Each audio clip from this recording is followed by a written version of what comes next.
All right, if you want to be a part of the Coach and Bro Show and we want to know your opinion, Mr. Vince Russo, please let the good people know home. Let them know how they can be a part of the show, sir. Yeah, guys, please. We love your involvement on this show, and you can do that through a super sticker or a donation. It could be a question, it could be a comment, and we will throw you right up on the screen, and we will address whatever you have to say through a super sticker or a comment.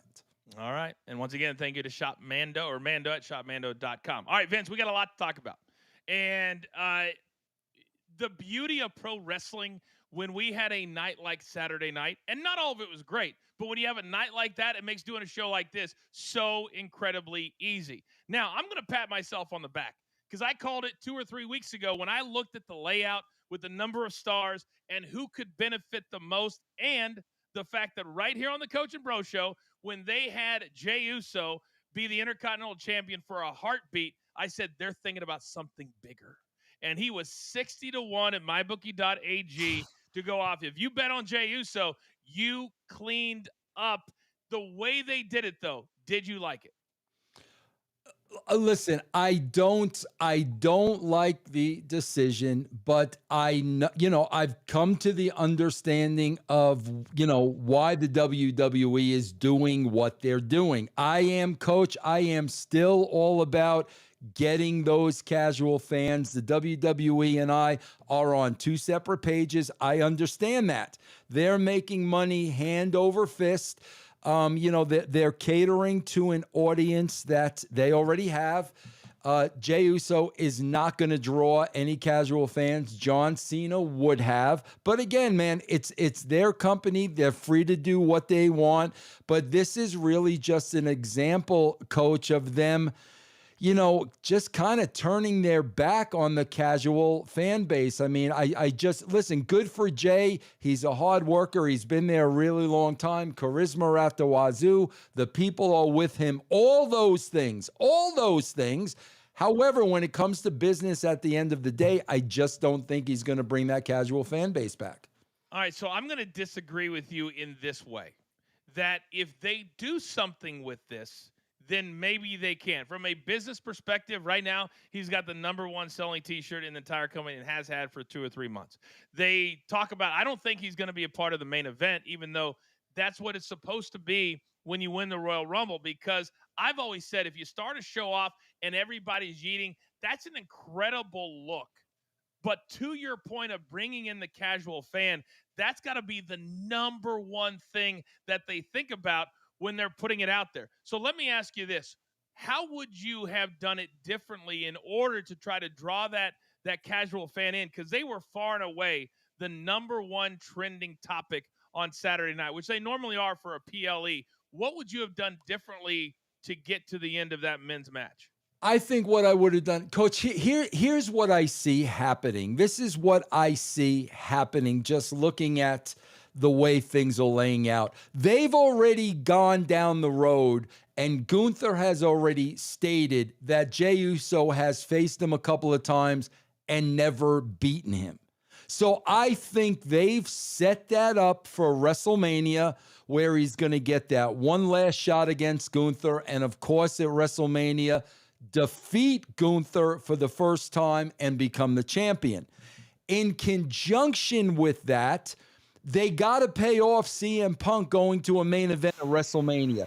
You can't wait around because Punk is getting older. Punk always gets injured. So I believe Punk is going to win the Elimination Chamber at WrestleMania. I mean, the Elimination Chamber, go to WrestleMania and meet Cody Rhodes.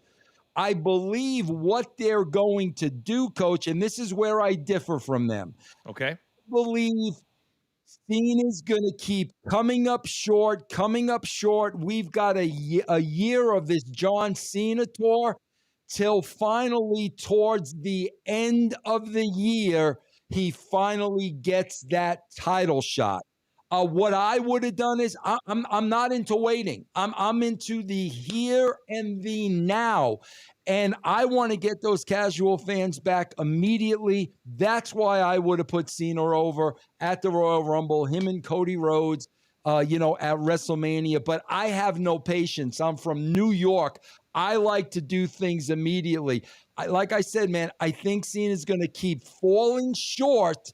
And then when we get to the end of the run, he's finally going to get that shot. Okay, fair. Well, we have Nonsense McGee. He wants to be a part of the conversation, Vince. Beautiful. Via a super sticker. He says, myriad of options, having Jay win. Many of the other feuds don't need a title chase. Punk, Roman Reigns, Cena, etc. Jay deserves it, and he does cross-connect with a ton of folks on socials. That's kind of where I fell on this, is that when you're going to have the most star-studded Royal Rumble match of all time, meaning normally, Vince, we have, 10 or 12 guys that legitimately say, can they main event WrestleMania? Okay, I thought we had 15 or 16 that, and we didn't have really any surprises other than I Show Speed. Hat off to him for the bumps he took. But I thought that having Jay win in a match with so many other stars, that they can now give him the rub. That if he has the ability to go out there and cut a promo, which I don't know if he does. I don't know if he does, Vince. But what I would do tonight is go out there and say, listen, you may not agree with it. You may not think that I'm main event worthy, but I just beat boom, boom, boom, boom, boom, and rip all of them off. It doesn't settle the casual fan argument, and I will give you that. But that's nothing that Jey Uso can control. But I think if you want to make him a star, and if a casual fan does come in and they watch him, I would kick off Raw with Jey Uso. I would yeet for 4 or 5 minutes. I would have Michael Cole putting him over like $1 million. And then maybe if they're smart and they're watching the show right now, they write a promo for him to try to get to the casual fan, then put it up on social media to try to get them that way. Because I don't know how else you would do it at this point.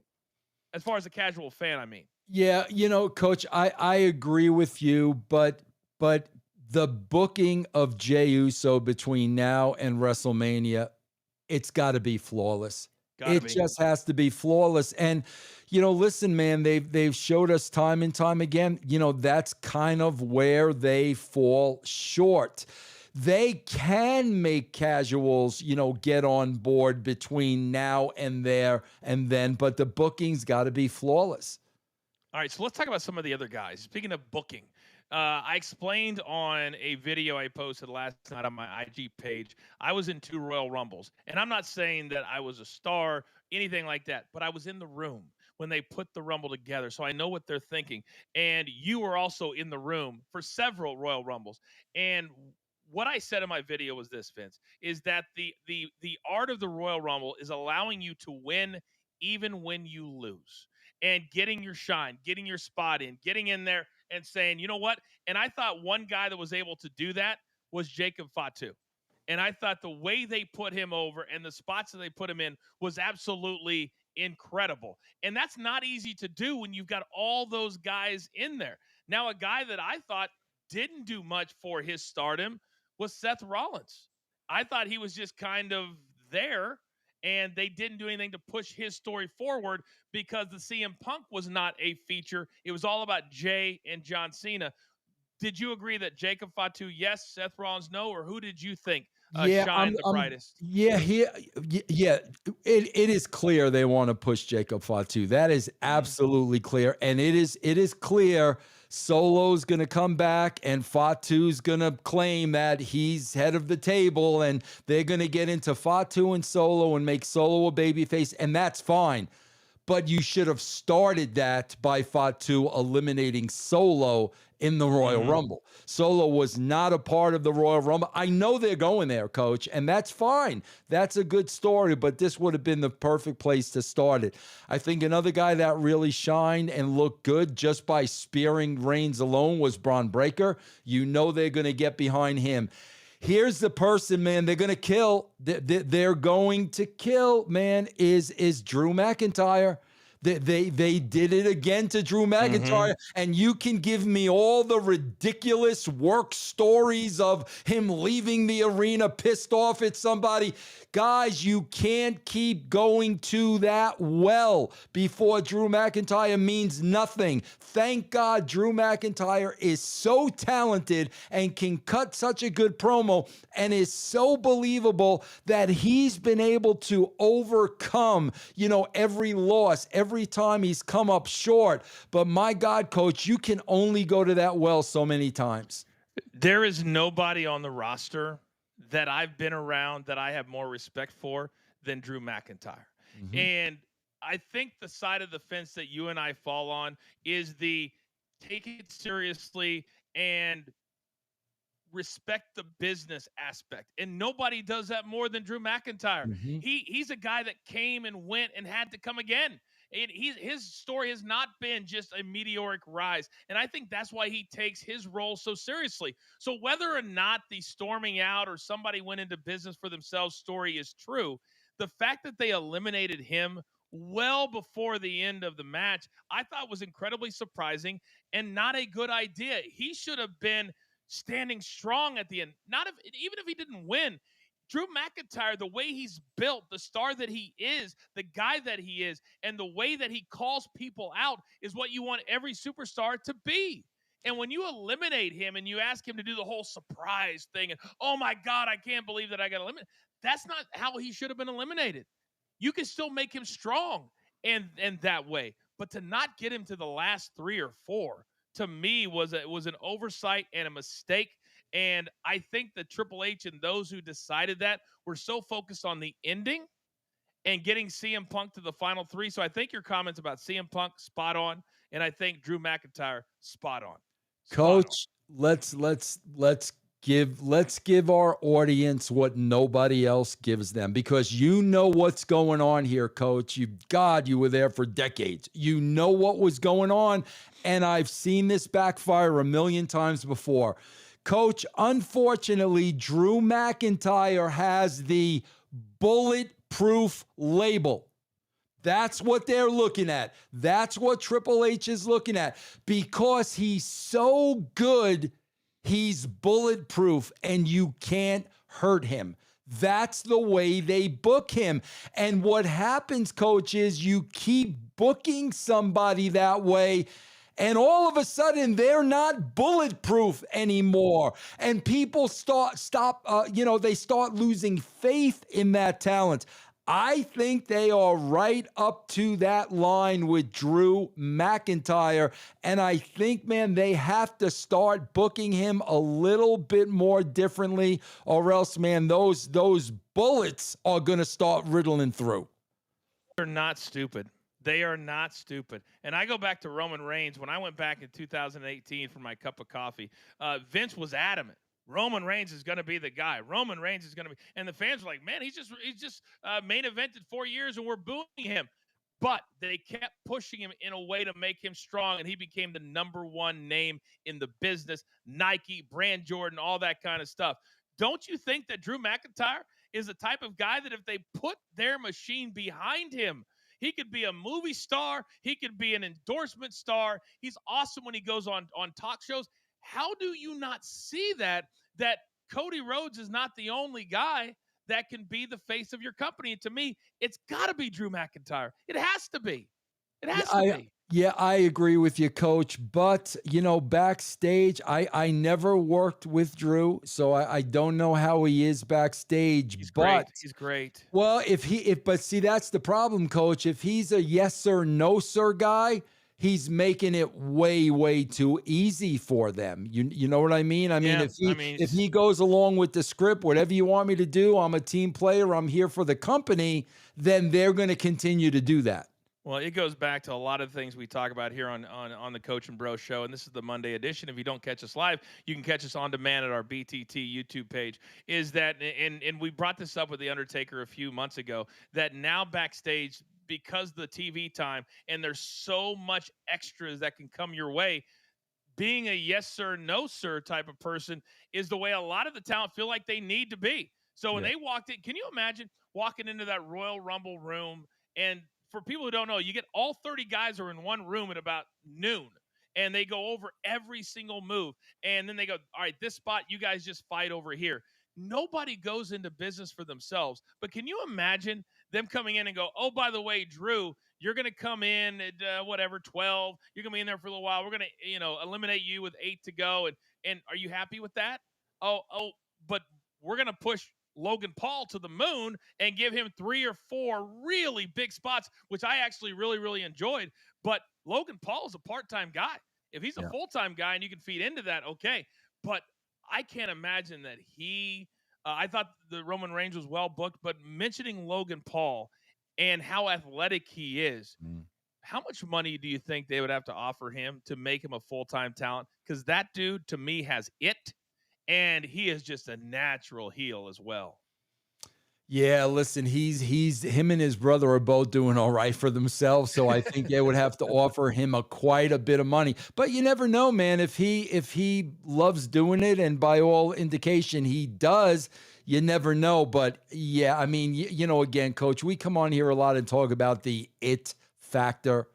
Mhm. That's the it factor.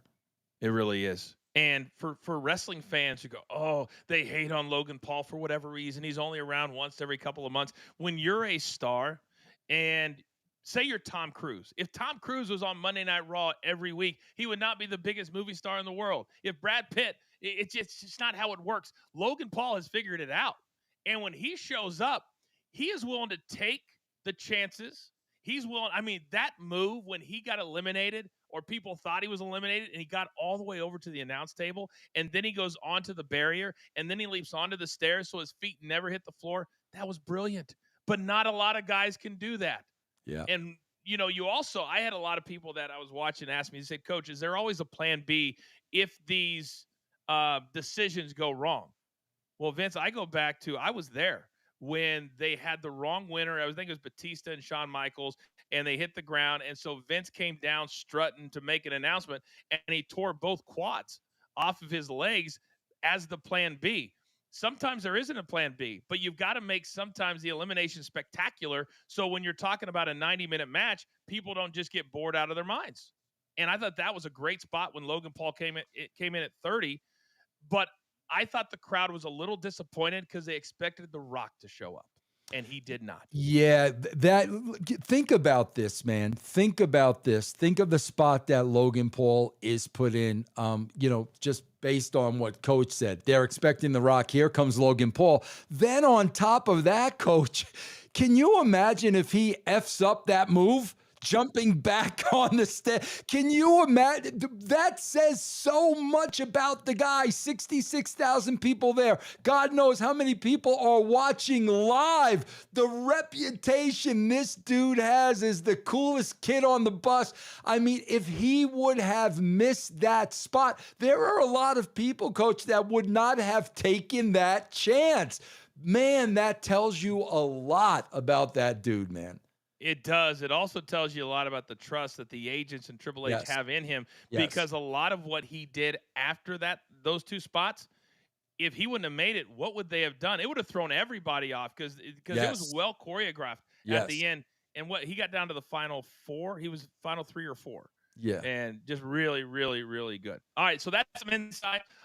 Jey Uso's your winner. He's going to go to the main event. Probably going to be Gunther. Please let him beat Gunther so we don't have to deal with this stuff anymore as a world heavyweight champion. All right, if you want to be a part of it, super sticker, or we have a brand new sponsor today, Mando at shopmando.com. Use that promo code EXPLODES. Let's go to the female side now.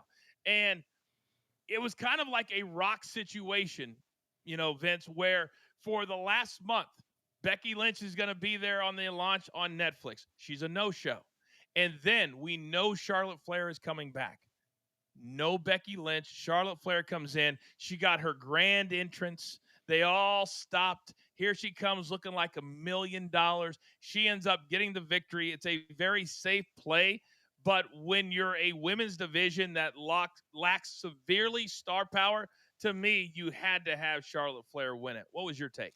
Man, Coach, I've got to tell you, they've got problems, and I hope they recognize these issues. Coach, this was I know they have preliminary matches. I know that. This was the first official match of the Royal Rumble. And Coach, they're counting down the crowd. They're getting everybody hyped up, everybody excited. 66,000 people strong. Coach, I thought for a second, I really did. I'm like, is there a problem with the audio? They were not responding to any of these women, Coach. Coach, the only people they were responding to were the legends and Charlotte, who came back, and Alexa Bliss, who all the other women, they were not responding at all. I'm talking about you could hear a pin drop. And man, and I'm watching this and I'm like, man, I thought nobody was over, but like now I know nobody's over. And listen, guys, if Vince is being bitter, this and that, no, man, go back and watch the responses of the women's Royal Rumble to that of the men's. Just go back. I mean, Coach, I could not believe the lack of response to some of these women. I have been very, very open about my opinion about the women's division. The tough part is when you do these shows, if you criticize the women in any way, shape, or form, now you're misogynistic, you're all this. No, we look at it subjectively. And I felt the exact, and you and I, and we did this on purpose. I didn't want to talk to you during the Royal Rumble. I wanted to get your perspective and you wanted to get mine. And the way that, let's say, the woman who won last year, Bailey, she was a non-factor in this one after 2 straight weeks saying, hey, I'm going to beat you, Rhea Ripley. Hey, I'm going to go out there and win 2 in a row. And it was a non-factor. she got a non-response. Bailey, Yes. Bailey. I mean, I'm thinking of all people, bro, they didn't pop for Bailey. The biggest pop I thought was Alexa Bliss. I agree. Right? I agree. And the other problem is that Alexa Bliss came out. Is she in good shape? Yes. But her, Zelina Vega, they're so tiny, Vince. When you have them in there and you want to make it believable, and you teach us all the time, reality-based. Is there a universe where an Alexa Bliss would be able to eliminate somebody like a Nia Jax? No, that would never happen. And then you've got a Bianca Belair, and I feel horrible for her. She's been saddled with Jade for the last year. She comes out, and the crowd could have cared less. Then her tag team champion partner, Naomi, comes out, and it was crickets. I mean, crickets. And Coach, and when you're talking about crickets, let's go one step lower. They didn't know who any of those NXT girls were. They didn't know who any, and which was a real weird choice of Perez. The last 3 or 4, right? Last 2. Charlotte eliminated her to win the Rumble. I'm like, what was that? I think what they were trying to do is put one person over from NXT. That's what they were trying to do. And I think, and this also goes back, and we got a super sticker from Jude. I think this will play into it a little bit. Then I want to get your reaction. He says, Jay and Charlotte going over was a message for Triple H saying, this is my show now. Question to both, is Cena's heel turn the way to go? We'll get to that heel turn, but I want to address the Triple H part of that super sticker. That Triple H was always an NXT guy. Vince hated NXT because it wasn't his idea. And so I think last night having all of those girls and Jordan Grace coming over from TNA was Triple H getting in his own head about how popular he thinks the NXT stars are. They're just not right now. They're on the C-Dub. They're not on Netflix or on USA. Would you agree with that? Well, Coach, here's why I agree, because here's something very interesting. You know, guys, again, go back and look at the Rumble if you think what I'm saying is not true. There were no response to any of the NXT girls. None of them. 0. Coach, Joe Henry got a response. A TNA guy got a response. Jordan Gracie, a TNA performer, got a response. They knew who they were, but yet they did not know who these NXT women were. It's also, I think it was really well spotlighted. Joe Henry, who we had on The Last Word, was live on Stadium on Monday nights, 11 p.m. Eastern time. We had him on 2 weeks ago, the night after he won the World Championship. This is what we talk about, guys, when we're saying these superstars, they need to lift up their own brands. They can't let the WWE 100% be responsible for it. Joe Henry took his career into his own hands and utilized social media, music. He's been around for 15 years. Yeah. And he feels like a fresh superstar because of how he is arrogant in a good way. The crowd has something they can buy into. When he came out, man, they knew the music. They knew what he was doing. He looked great. He's got the hair and the whole deal.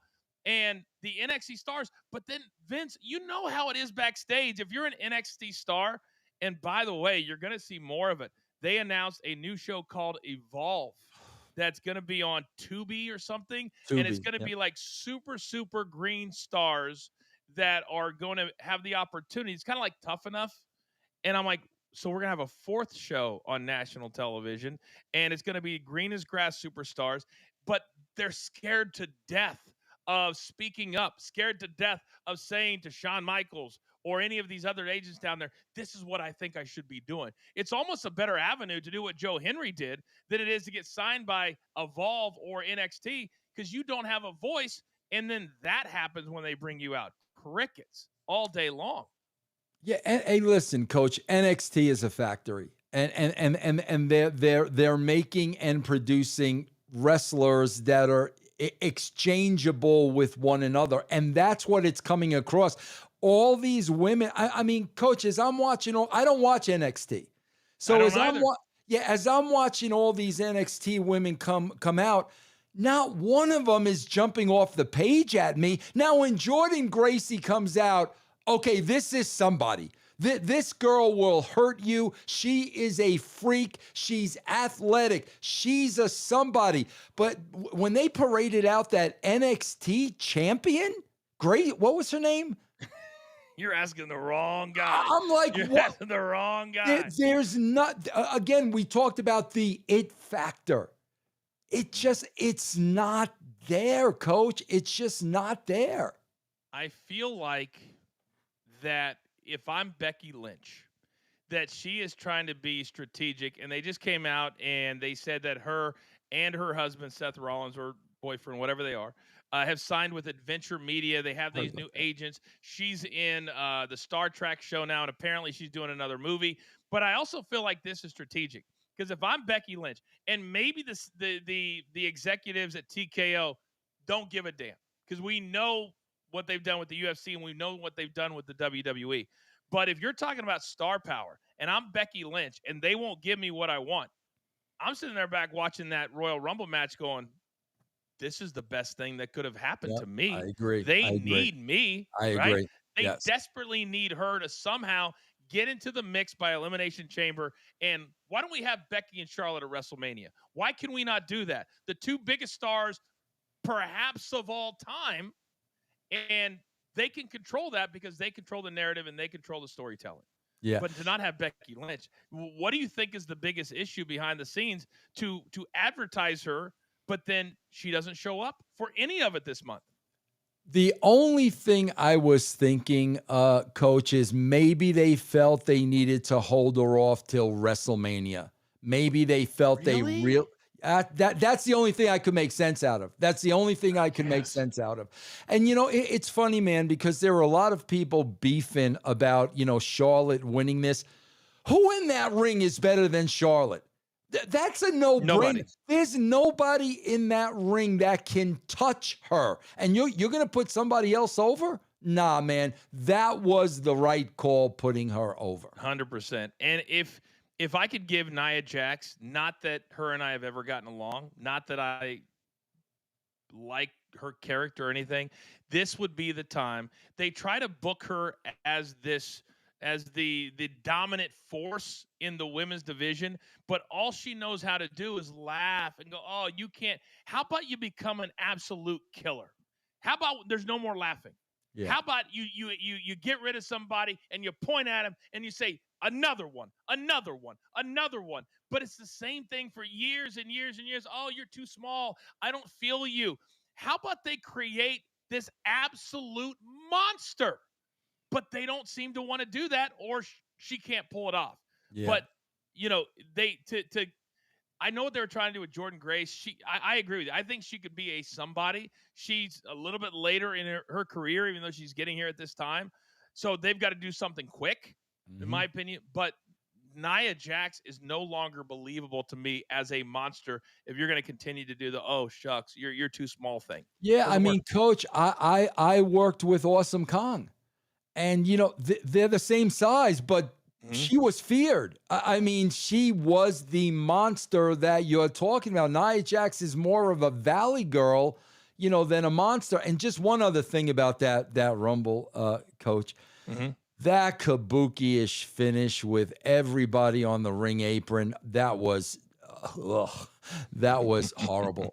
Absolutely horrible, not believable, sloppy. That was not good. I think you really saw the difference in talent level from the men's Yes, to you the did. women's. When Yes, you you put did. together a match, it's got to come off like these are absolute pros, that Yes. they've been there, and the timing Yes. has got to be spot on. You Yes. can't be looking through the side eye to go, all right, they doing that. You just got to know. And the Yes. men, they absolutely did that. So congratulations to Jey Uso, Charlotte Flair for winning the Royal Rumble. They will both go on to main event WrestleMania. All right, we're about halfway home. This is the Coach and Bro Show. We are live every single Monday and Thursday at 1 p.m. Eastern Time right here on the BTT YouTube channel. You can also catch us on demand if you don't catch us live. Brand new sponsor today, Mando at shopmando.com. Here's what we're talking about. Your starter pack. Get in very, very easy. Now, this is what it is. You got your deodorant stick or you have your deodorant in the tube. But then you get two other items and that you're choosing. I chose the bourbon leather because Vince is a bourbon leather guy. And then you see us both with these deodorant wipes. Use the code EXPLODES. You're going to get $5 off. That's the equivalent of 40% off your starter pack. Try it out. And then I promise you want to use this. And also, Vince, because they love me more than they love you. I didn't get the soap. I don't have soap. Hey, Where's I'm a my star. soap? I'm a star. I'm a star. I'm just so I'll make sure you get your own soap there, Okay, but it thank you. smells amazing. And And the I know code, you're the super code is into it. You're explode. super into it. The code's explodes, right? Explodes. EXPLODES. Yes. ODES. By the way, what do you see right there? So we'll get back to the Cena super sticker, but we just had our biggest super sticker we've ever had, Vince. So we got to read it right here, right now. I promise you we'll get to that Cena heel turn in a moment. But here is Ronnie, a $50 super sticker. Vince, Unbelievable. let's go. He says, Jey Uso has negative aura. Saying oos and yeet more times than Vince says bro isn't a gimmick. And he uses catchphrase charisma to make up for his lack of authentic swag. Just feels off. That's interesting. It's an interesting take, Ronnie. Thank you very much for that. Last week, when his entrance was longer than his promo, that spoke volumes to me. And if I'm Jey Uso and I want to stay at that level, Vince, I'm working in the mirror every single Yeah. day. He's got to be able to cut promos against these guys to make them believe he's on their level. I've said it for years. If you can't talk, you cannot get over. He's Yeah. definitely over, but he wants to maintain that main event over, right? Yes. Coach, can we bring up one more thing? Yes. And to me, this was perhaps the worst thing of the night. What? Coach, the downtime between these matches is freaking ridiculous, Coach. Oh my It gosh. is I can't imagine watching a baseball game and it's 15, 20 minutes between innings. Coach, it's ridiculous. The downtime of you're just sitting there waiting for the next every package, everything they could throw in there. Coach, can you explain something to me? Please. Why are we doing that with this unbearable downtime between matches rather than just add another match or two? Why are we doing this? Because this has always been the issue, is the production value is so good, and it is. They've got incredible producers, incredible editors, and they want to show that. For some reason, they live in this world, Vince. They had a 2-hour pre-show. So the crowd that was in the arena in Indianapolis, they were exhausted. There's a reason we didn't do a live watch along. I made that call, and I said, oh, absolutely not, because that'd have been 2 hours, and then the night lasted over 4 hours. I tweeted that the tag team match, you saw people walking to get snacks, and I felt bad for the machine gun guys and the four guys that was in there. It was a 2 out of 3 falls. It was a 2 out of 3 falls, and I was like, oh my god, we just watched. And they said, Coach, it wasn't over an hour. I said, guys, it was an hour and 40 minutes from the first entrance in the women's match until they crowned Charlotte the champion. An hour and 40 minutes. And then you still had Cody, KO, and then a 2-hour men's Rumble match. That's all you needed was those two matches and KO and Cody. I think right now people need to understand that just giving Peacock or just giving Netflix more is not better. Yeah, I Sometimes agree, Coach. less is Less is more, more. Less is more. right? I can't tell you how many times I heard Vince McMahon say, less is more. It's incredible. Yeah. And now we're adding a fourth show, so there's going to be a minimum. So we've got 3 hours on Netflix, 3 hours on SmackDown, 2 hours on NXT, and probably an hour or two on Evolve. So we're talking almost 10 hours when you've got a shortage of talent, Yeah. especially on the women's side. And so now you're going to have 2-3 segment matches. Come on. It's just because the numbers are huge as far as the dollars, Vince, doesn't mean that's how you get people over or get the matches over. Yeah. They've got to really think about that and all get into a room and say, guys, let's recalibrate here. Let's recalibrate here. Let's get to the Cena thing right now, and then we'll end with Cody and KO because I know we had a super sticker, and I want to reward that. So Cena is the second. He makes it to the final two. And then we saw something from him, Vince, that we've never seen before at a press conference. Normally, he's the, hey, Chris Van Vliet, hey, great to see you. What a night. It's nice to be back once every couple of months. That's not the Cena we got. It's evident to me that he is saying, I'm going to be serious. I want to have levels to my game. He took that opportunity to say he's going to be in the Elimination Chamber match coming up at their final pay-per-view before the WrestleMania. But then Vince, and this is where some hardcore fans have an issue with him, he then said, I've got to go shoot a movie in Hungary or whatever country it is. So I'm going to give the other 5 guys an opportunity to get ready, and I'm going to come back, but I'm coming to win. What did you make of his demeanor? In fact, hold that thought. I want to play part of it for you, and then I want to get your reaction. Producer man. I would like to do something different tonight. I'd like to play a little game. It's called Who Can Get the Headline Out Fast Enough. So I'll be fielding no questions and trying to do my best to make a statement moving forward. In the 23 years I've been in this business, I know there are different perspectives about my path, but my truth is I've never used my opportunities for a spot that I haven't earned.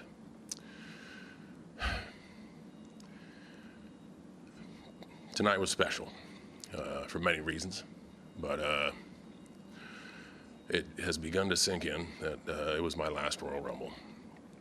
And that Las Vegas, in looking at the sign when it was down to 2, and I had a moment to let the energy sink in, I realized that Las Vegas is my last WrestleMania. The last time I main evented a WrestleMania was 2013. That's a long time ago. The reason that hasn't been at the forefront in my mind, I've been a gimmick, I've been the first match, I've been in the middle, I've shared beers with the fans. Because my truth, my perspective is I've always done what's best for business. Tonight, standing in that ring, I wanted this experience to be a tour of goodwill. I've openly admitted I don't know how much I have left in the tank, and I just wanted to do something that would be nice for all of us to get together and have a good time. Unfortunately tonight, it dawned on me that that's not best for business. What is best for business is I main event WrestleMania. And what is best for business is, for the first time, I confidently say that I'm going to win a 17th championship. So I'm announcing tonight that I will compete in the Elimination Chamber. And I'm saying that because after 23 years of loyal service to this company, I feel that opportunity is earned. And yes, I'm flying back to Hungary to film a movie, so what I'm going to do is give my 5 other opponents 1 month to slander my name and bolster their self-confidence the best that I can. I told Toronto when I announced my retirement that I was grateful for the city and I would be back. And I would be back to kick ass.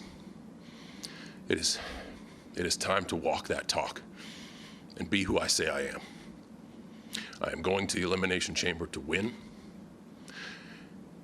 and I'm going to main event my final appearance in WrestleMania and win a 17th championship because that's what's best for business.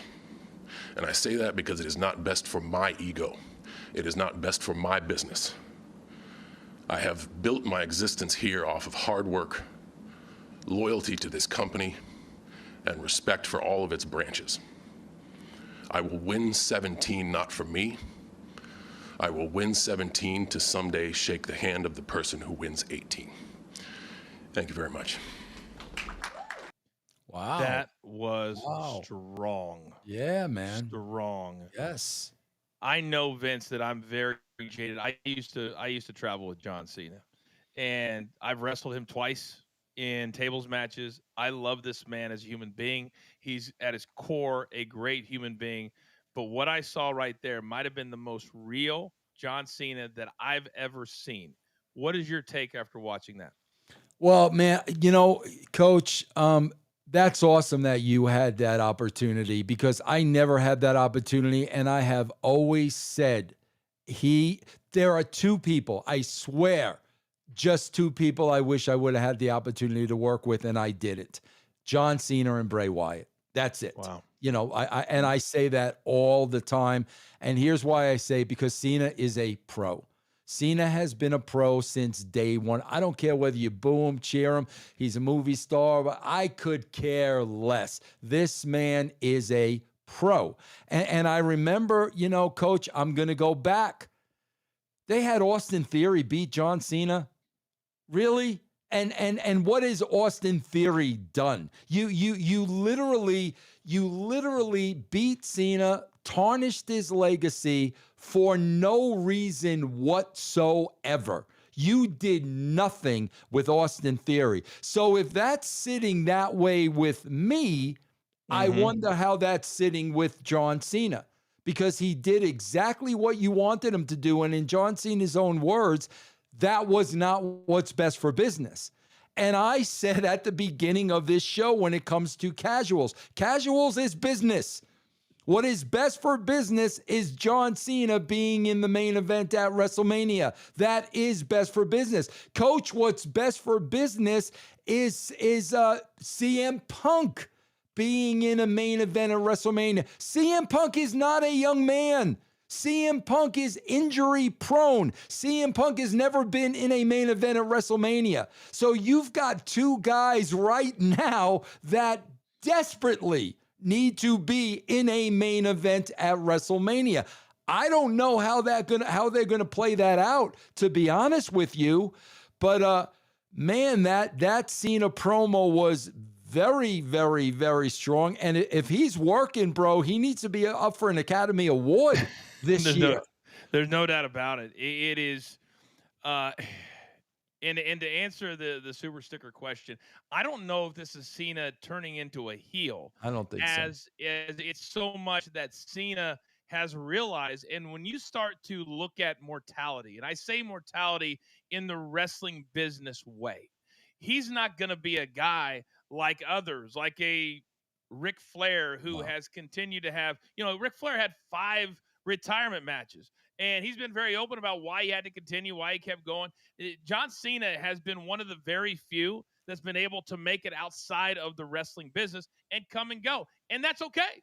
That's okay. Rock's done it. Logan Paul does it. And I think if you have enough star power, you can do it too. But for Cena, this is it. I don't think you're going to see him come back year after, let me come back. He might make appearances shaking hands and babies, but I think right now what we saw was a person who has given his blood, sweat, and tears. We're talking about a man, Vince, that one time on a 10-day tour to Europe, Ric Flair convinced him that you're the world heavyweight champion, so you got to be at the bar every single night, pay for it. Not only did he do that, but he was the first person on the bus in the morning to the gym hungover because he wanted to be the greatest pro that he could be. That's who John Cena is. And I think now he's looking at his mortality and saying, listen, I know I haven't been full-time for many years, but this is it. And when you've done 23, Vince, I was there day one. I started in 1999. I was 23 years old. And I was there when John Cena walked in the door as the prototype. And he tried everything. It is hard to watch, but it's also part of what we all go through is what's the ending? What am I doing afterwards? And that serious John Cena right there. And I'm sure there's a lot of guys backstage are like, why does he get a shot in the Elimination Chamber? Because that's what all wrestlers do. He's taken my spot. He hasn't earned it. I'm here every single week, which is a bunch of BS. He has star power, and he has a storyline that fans will buy into. You said it. He's one of the very few that can bring in the casual fan. So if Yep. they write it correctly, maybe you can bring in the casual fan, Vince, for the Elimination Chamber to try to figure out, will it be CM Punk or will it be John Cena? And Vince, can you imagine being in that room trying to convince either guy they're not going over?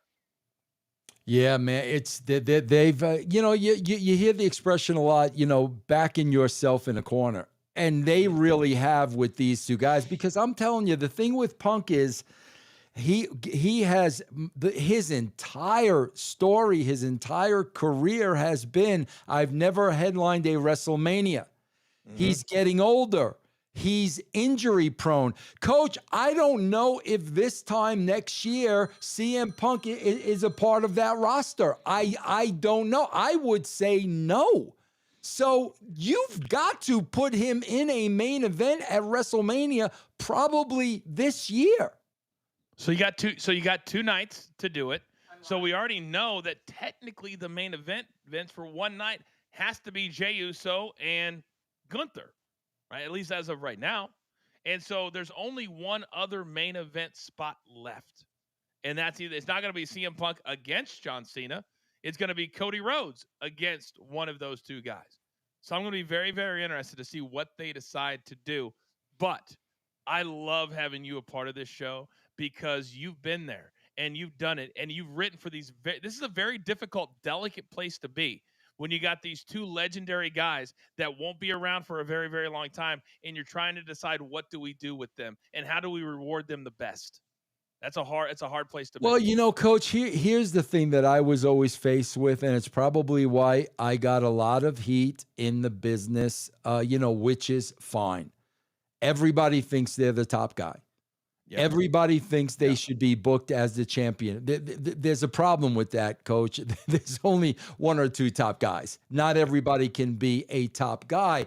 But if I'm looking at this situation and I'm looking at what is before me, you got to get Punk in the main event. You got to get Cena in the main event. Jey Uso did not need to be in the main event at this time.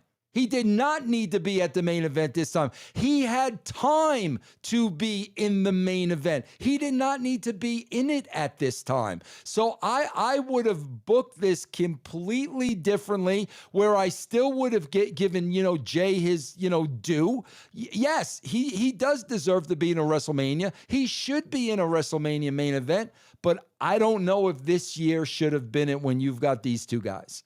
Very, very, very good take. We do have a super sticker take from Ringside. He says, what a day, gentlemen. Royal Rumble overview. Underwhelming. 0 surprises. Alexa Bliss, pop of the night. We agreed with that. Thanks, guys. What a day. We have a huge live audience, by the way, right now. And we have people watching from as far away as Bolivia. I wonder what they thought about the Royal Rumble in Bolivia, Vince, of all places. I think that was kind of the overwhelming sentiment. But I want to close. We mentioned Cody Rhodes. And I thought he and Kevin Owens physically put everything they could into that match. Unfortunately, when you have a ladder match, not everything is going to go the right way. And I don't know the extent of the injury, but Cody was so injured that he was unable to make it to the press conference. And we know he's the All-American boy. Yeah. He is Mr. So for him not to go to the press conference, it had to be pretty serious. And then KO, I'm assuming that he was selling. That was one of the greatest sell jobs when he took that power bomb through the ladder and his body was almost like over the top with himself. I thought I tipped my cap to the physicality of that ladder match because they're two different styles, and Cody is just that guy that's always out there. You don't think of him being a hardcore, nasty guy, but man, I really enjoyed that ladder match. Did you? I enjoyed it, Coach. They worked their butts off. There's no question about that. But man, I get so disappointed as a writer when they just miss opportunities. And there was a great opportunity here at the end of the match that they missed.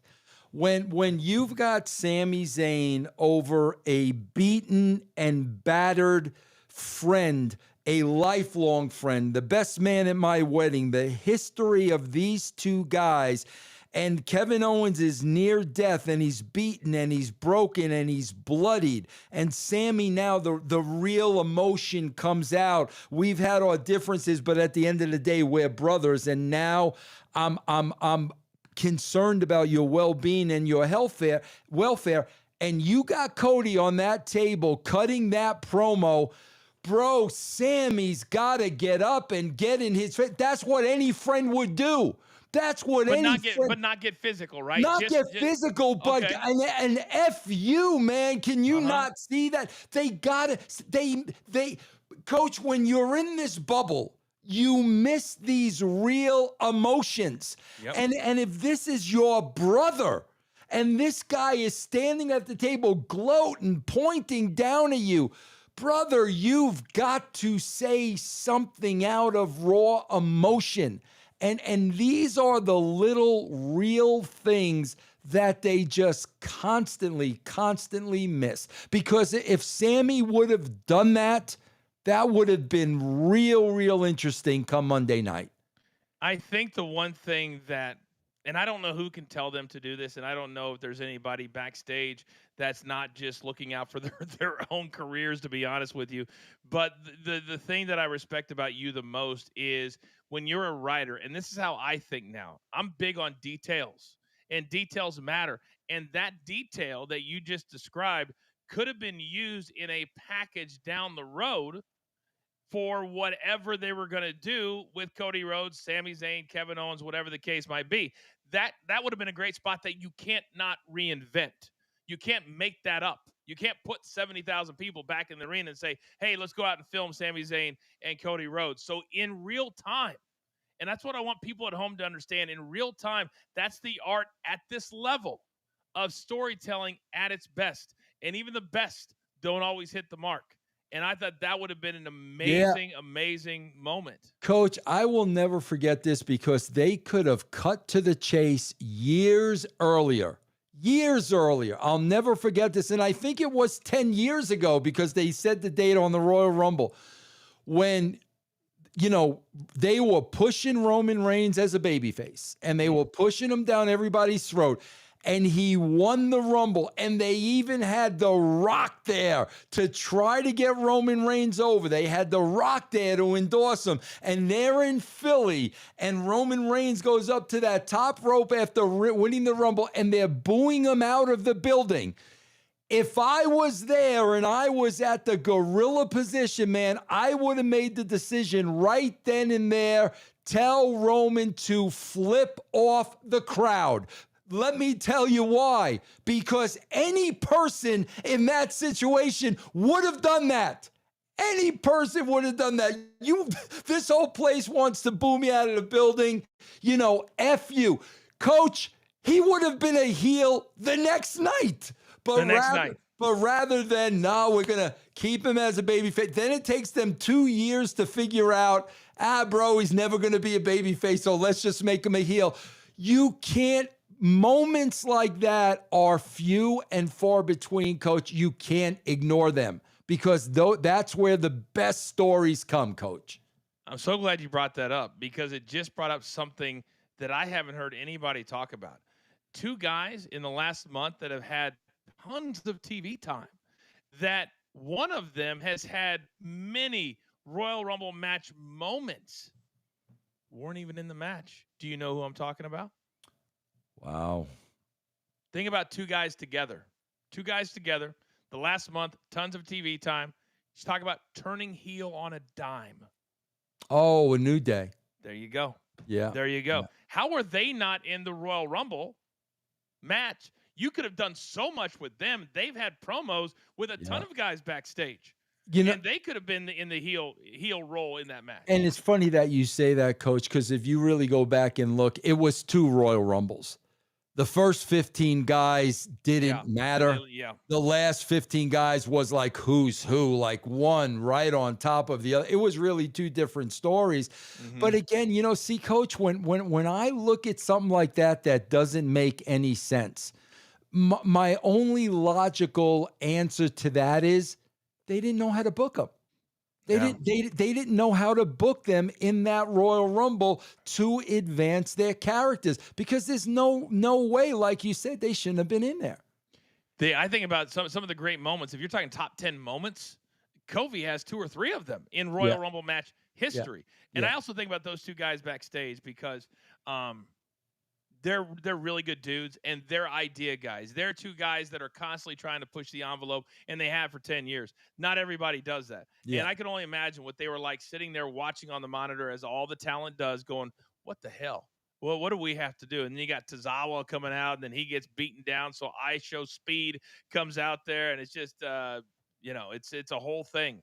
Yeah. So it's interesting. We Yeah. do have one final super sticker comment. Ric Flair should enter the Elimination Chamber, win number 18. No, he should not. Absolutely not. That was a $2 comment right there. All due respect. Oh my God. That's the thing. And we'll end it with this. I've really enjoyed the show today. I really have. Is that part of the reason I think it would be good for business? And I don't want to disrespect Ric Flair in any way, shape, or form, but he's kind of like Conor McGregor in this aspect. That Conor McGregor right now is out there promoting BKFC. He's trying to have a boxing match with Logan Paul for $250 million. And the UFC just said, nope. Why? Because he's promoting everything else other than who he's under contract for and who he made a lot of money with. Ric Flair was the same exact way, that he's just, wherever the money comes from, that's where I'm going to go. And so now I think that WWE, especially the new people from Endeavor and TKO, are like, who do we want to be that guy that has the most? Who do we want to be that guy to say he has the most? Would you rather have John Cena be the guy, or would you rather have Ric Flair be the guy? That's a great point, Coach. That's a great point. Yep. I set ringside, Vince, for what should have been his retirement match, and it was done beautifully. Shawn Michaels? Right. Yeah. I'm sorry. I love you. Super kick, career over. Yeah. And then TNA happened, and then, and God bless Conrad for getting that up. The last one, which was really well done as well. But I think there's a lot of people there, and again, we're not there. Well, it's not going to change our lives any. But I think when you're talking about history, I think they would rather have John Cena, if I'm being honest. I don't know. Yeah. Yeah. I don't know. Yeah. By the way, the last thing, you know who I got a text message from after the last show? Who's that? The Brooklyn Brawler. And he said, thank you for the kind words from Vince, and please tell him thank you. And All right, hold on, Coach. You know who I got a phone call from after the last show? The Brooklyn Brawler? The Brooklyn Brawler. Coach, you want to know something funny? I'm going to tell you something funny, which is cool. See, this is why, Coach, I'm your wingman, Coach. You damn right. Coach, before this show, I did a live show on YouTube by myself. Okay. And I went off on, because I'm Steve Lombardi's biggest fan. Uh-huh. He called me because of that.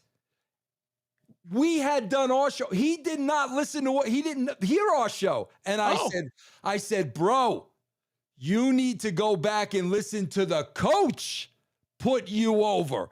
I said, wow. Coach told stories about you. And bro, he hung up the phone and came back to listen to this show. And that's when he messaged you. Oh, that's great. That is great. Guy, though. Bro, this is what I mean. Like, Coach, I know we got to wrap up and everything, but this is being a human being. Yeah. I'm on the conversation with Brawler Lombardi. Coach, I'm feeling how much it would mean for this guy to go in the Hall of Fame. It would make his entire life. Bro, the dude would put it on his tombstone. It would make his life. And then we got Triple H going in there for a 27th time. And Steve actually told me in the phone call, this is what he told me. Vince, they tell me every year I'm on the list, Vince. I'm on the list. I know I'm on the list. You know, Coach, there comes a point, do the right freaking thing. Like, we're talking about human beings here. Do the right freaking thing, man. And they've been doing that I left in my first time in 08 into 09. They were telling him that back then. Here's the problem, Vince. I say this all the time because people ask me, Coach, would you accept a? There's no building, and so it wouldn't take them much just to put him onto a list and induct him, because you're not making a bust for him. You're making him a ring, maybe. There's no building you walk into as the WWE Hall of Fame, so it wouldn't take much at all. It wouldn't take much at all. It would just take being nice. And I think that people have always looked at him as the guy who had the first match, the curtain jerker, the driver for Hulk Hogan. He is the reason, or one of the reasons, the business is what it is today. You can't have A-list stars all the time. You got to have the guys that are opening the shows. And you don't have A-list guys without the Steve Lombardis putting them over and making 100%. Them look like $1 million. That is probably the most important. I say this all the time, and Steve Austin will tell you this, Coach. There would have been no Stone Cold Steve Austin without Savio Vega. I was there. I saw it. I saw what Savio Vega made Steve Austin looks like. Steve Austin knows that. Without those guys, there are no A-listers, Coach. No doubt. No doubt. One final quick Brooklyn Brawler story. We got to get out of here. Remember I told you about the Stone Phillips story and how he liked to bring, So speaking of Hulk Hogan, WrestleMania 1, he teamed up with Mr. T. So in I don't know what it was, 2003 or 4, WWE does a promotion with, you remember 1-800-COLLECT? Of course. And they had the Mr. T commercials, right? So we're in Charlotte, Greensboro, North Carolina. And we used to sneak behind the curtain to play cards. So it's me, Big Show, and 2 referees. And all of a sudden, Brawler comes running behind the curtain. Coach, you won't believe who's out in the hallway. That was kind of his gimmick when there was a celebrity there, right? And I go, Brawler. I was right in the middle of it. There's a lot of money on the line. And I go, Brawler, who? He goes, Mr. T. He's right outside. Okay, Brawler. Yeah. All right, bring Mr. T in here.